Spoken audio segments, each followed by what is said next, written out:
En probabilité, une expérience aléatoire est une expérience dont le résultat dépend entièrement du hasard et dont les résultats possibles sont connus.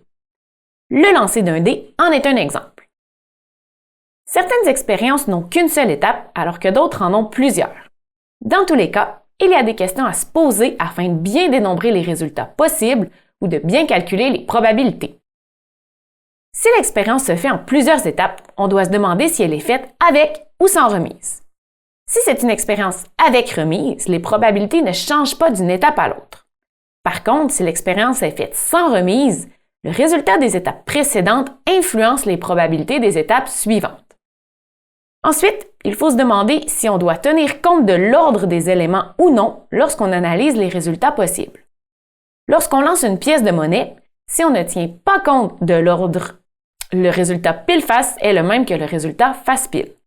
Ça pourrait être le cas, par exemple, si on s'intéressait à la probabilité d'obtenir une fois pile en lançant une pièce de monnaie 2 fois. Qu'on obtienne pile au premier ou au deuxième lancer n'est pas important. Dans les 2 cas, on a obtenu pile seulement une fois, donc on considère que ces 2 résultats sont équivalents.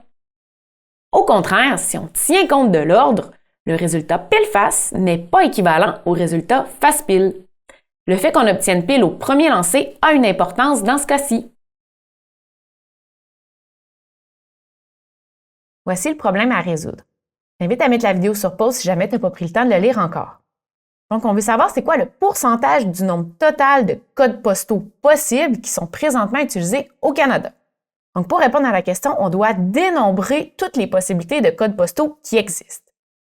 Donc, il s'agit comme d'une expérience aléatoire à 6 étapes puisqu'il y a 6 éléments choisis au hasard dans un code postal. Donc, le premier élément d'un code postal, c'est une lettre. Donc, une lettre, on a 26 choix pour choisir. Par contre, il y en a 6 qu'on ne peut jamais utiliser et exceptionnellement, à la première position, il y en a 2 qu'on ne peut pas utiliser. Ce qui fait qu'on a 18 choix pour le premier élément d'un code postal. Le deuxième élément, c'est un chiffre. Des chiffres, il y en a 10. Donc, on a 10 possibilités pour le deuxième élément. Le troisième élément, c'est une lettre. Donc, il y en a 26 dont il faut retirer les 6 qu'on ne peut pas utiliser.